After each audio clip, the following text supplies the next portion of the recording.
একুশে শহীদ পরিবারকে পেতে চাইছে কংগ্রেস। সব তৃণমূল। হুগলির শহীদ পরিবার মমতার সঙ্গে 21শে জুলাই শহীদ সমাবেশে শহীদ পরিবারের সদস্যদের আমন্ত্রণ জানাতে হাজির কংগ্রেস, ঋতুব্রত তৃণমূল, কালীঘাট তৃণমূল।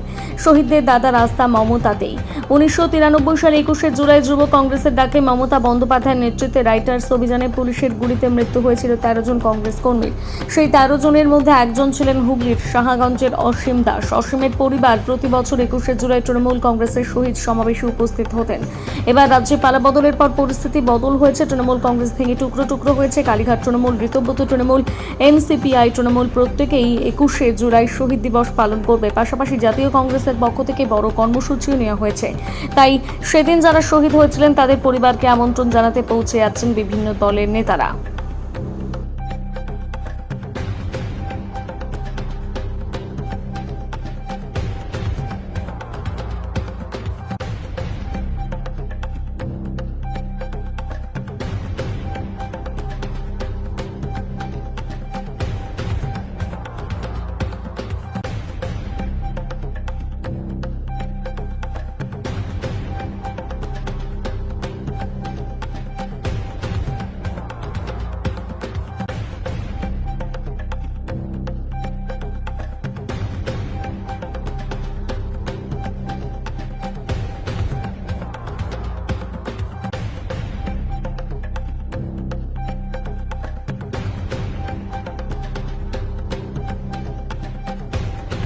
অসীম দাসের নামটা প্রত্যেক কংগ্রেস কর্মী চিরঋণী হয়ে থাকবে এইরকম 13 জনের প্রতি। এই কথা বলেই আমি ওনার আত্মার শান্তি কামনা করে নমস্কার। আর এতদিন পর কেন? এতদিন পর তো নয়, আমরা তো সেদিনও এসেছিলাম, প্রত্যেক বছরে তারপরেও এসেছিলাম, তারপরেও এসেছি। আমি এই বাড়িতে 20 বছর পর এলাম। এর আগে তারপরে দলটা ভাগ হয়ে গিয়েছিল, হয়তো অনেকে ওদিকে চলে গিয়েছিল। কংগ্রেস কিন্তু কখনো করেনি তা নয়। কংগ্রেস তার প্রতিটি অফিসে, কংগ্রেসের যতগুলো পশ্চিমবঙ্গে অফিস আছে প্রতিটা অফিসে প্রত্যেকের নাম লিখে মালা দিয়ে তাদের সেই তর্পণ, শহীদ তর্পণ কংগ্রেস সব সময় করেছে। আজকে কি করলেন দাদা এসে? আজকে এখানে এসে কি করলেন?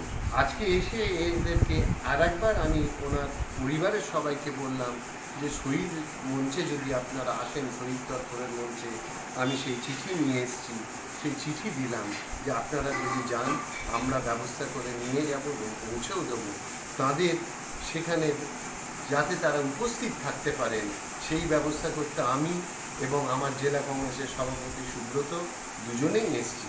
আজকে যখন কংগ্রেস ঘুরে দাঁড়িয়েছে, কংগ্রেস এই ত্যাগের হিসাব নিতে, আমি আবার বললাম সেই ত্যাগের হিসাব নিতে সেদিন যাচ্ছি। আজকে ওরা যদি থাকেন আমরা হিসাবটা চাইব যে সেদিন যে গুলি চালিয়েছে, সে মন্ত্রী হয়েছে, তার ফাইল হলো, হিসাব দাও, কেন গুলি চালানো হয়েছিল, একটা যে কোনো রকম প্ররোচনা ছাড়া কেন গুলি চালানো হয়েছিল তার হিসাব। কি নাম দাদা? আমি প্রীতম ঘোষ, পশ্চিমবঙ্গ প্রদেশ কংগ্রেসের সহসভাপতি এবং অল ইন্ডিয়া কংগ্রেস কমিটির। অসীম দাসের প্রতি শ্রদ্ধা জানাতে, তার পরিবারের সাথে দেখা করতে এবং পশ্চিমবঙ্গ প্রদেশ কংগ্রেস সভাপতি মাননীয় শ্রী শুভঙ্কর সরকারের নির্দেশে তারা যদি সেই আজ 21শে জুলাই সভায় যদি যেতে পারে তার জন্য আমরা আমন্ত্রণ জানালাম। আমরা চাইছি যারা শহীদ হয়েছেন তাদের পরিবারকে সঙ্গে নিয়ে, মনিত গুপ্ত যে গুলি চালিয়েছিলেন কার নির্দেশে, এই হত্যাকাণ্ডের পেছনে কী রহস্য আছে, কেন হত্যাকাণ্ডটা ঘটল। যে কোনো আন্দোলনে মানুষ যেতেই পারে, সেদিনও কংগ্রেসের কর্মীরা গেছিল একটা দাবি নিয়ে, যে দাবিটা আজকে পুরো সারা ভারতবর্ষের সবার কাছে আইডেন্টি কার্ড আছে এবং তার মানে সেই দাবিটা যথার্থই ছিল সেদিন। তা আমরা চাইছি মনিত গুপ্ত যে গুলি চালিয়েছিলেন করে যাবে যথার্থ, যে নতুন করে ফাইলটা খোলা হোক, খুলে এর পূর্ণ বিচার হোক, বাস্তব সত্যটাকে সামনে আনা হোক, যেটা সিপিএম কোনোদিন আনতে পারেনি, আনেননি। মমতা ব্যানার্জি আসার পর আমরা ভেবেছিলাম আনবেন, কিন্তু উনিও করলেন না। আমাদের পশ্চিমবঙ্গ প্রদেশ কংগ্রেসের সভাপতি চাইছেন যে প্রকৃত এই ঘটনার সুস্থ উন্মোচন হোক, সেই দাবিতে আমাদের এই 21শে জুলাইয়ের সভা। এবং তাকে সেখানে আমরা চাইছি এই শহীদ পরিবারের মানুষজন যদি সেখানে যায় তাদেরকে সঙ্গে রেখে যখন দাবিটা আমরা করব, সেই দাবিটা আমরা মনে করি আরও অনেক বেশি জোরালো হবে এবং বাস্তবে রূপদান করা পক্ষে সম্ভব হবে। এতদিন পর কেন দাদা? আমরা প্রত্যেক বছর কিন্তু এই শহীদ দিবস পালন করি। হয়তো মমতা ব্যানার্জি তার লোকজন নিয়ে সে পাওয়ারে ছিল, সে একটা জায়গা বড় করে করত। শহীদদের নিয়ে রাজনীতি আমরা কোনোদিন করতে চাইনি যে তার সাথে ঠেলাঠেলি করে আমরাও করতে যাব। তাই কি বললেন, এনারা যাবেন? আমরা ওনাদের আমন্ত্রণ জানিয়েছি, ওনারা ওনাদের ডিসিশন নেবেন। ওনারা যদি যান, আমরা ওনাদের শাসন মানে দিয়ে গিয়ে আমরা এখনও অনুরোধ করছি, ওনারা যদি যান তাহলে এই যে অন্যায় ঘটেছিল তার প্রতিবাদ করতেই আমরা আবার 21শে জুলাই যাচ্ছি। বাস্তব চিত্রটাকে তুলে ধরার জন্যে সে 93 সালে ঘটনা ঘটেছে, আজও কিন্তু কেউ জানলো না যে কী ঘটনা হয়েছে বা গুলি চললো কেন, কারা দোষী ছিল। বাস্তব সত্যটা তুলে আনার জন্য সুশান্ত চট্টোপাধ্যায় যে উনি প্রাক্তন বিচারপতি ছিলেন উড়িষ্যা হাইকোর্টে, ওনার যে কমিশন তৈরি হয়েছিল তারও পরিষ্কার রিপোর্ট। উনি বলেছিলেন যে জালিয়ানওয়ালাবাগে যে হত্যাকাণ্ড ঘটেছিল সেদিনকে, তার থেকেও এটা কোনো অংশে কম নয়, বরঞ্চ বেশি। এইভাবে নৃশংসভাবে সভ্য সমাজে যে গুলি চালিয়ে মানুষকে হত্যা করা হলো, শুধু তো 13 জন শহীদের কংগ্রেস থেকে প্রাণ যায়নি, হাজার হাজার কর্মী তো সেদিনকে ইনজিওর্ড হয়েছিল। কারোর চোখ নষ্ট হয়েছে, কারোর হাত পা নষ্ট হয়েছে, কারোর এইভাবে করতে সেই পরিবারগুলো নষ্ট হয়ে গেছে। কি নাম দাদা আপনার? সুব্রত মুখার্জি, হুগলি 1-এর ডিস্ট্রিক্ট কংগ্রেস সভাপতি। মুখ্যমন্ত্রী ডাকে, প্রাক্তন মুখ্যমন্ত্রী মমতা ব্যানার্জি ডাকে, হ্যাঁ প্রতি বছরই তো হয়। হ্যাঁ, এবারও যাব মিটিংয়ে।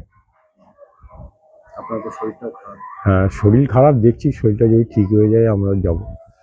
যাওয়ার তো কথা, প্রত্যেক বছর যাই, এবারও যাব। দিনটা এলে কি মনে হয়? এই দিনটা এলাকা ভারাক্রান্ত মন থাকে, মন মেজাজ ঠিক থাকে না। যাক, তাও মেনে নিতে হচ্ছে। 33 বছর হয়ে গেল, মেনে নিয়েছি, এখন এইভাবেই চল। মমতা বন্দ্যোপাধ্যায় ওখান থেকে কোনো ফোন এসেছিল আপনার যাওয়ার? হ্যাঁ, এসছিল, দোলা দিয়ে এসছিল, বাড়িতেও এসছিল, ফোনও এসছিল, এসে কথাবার্তা বলে দিয়ে গেছে।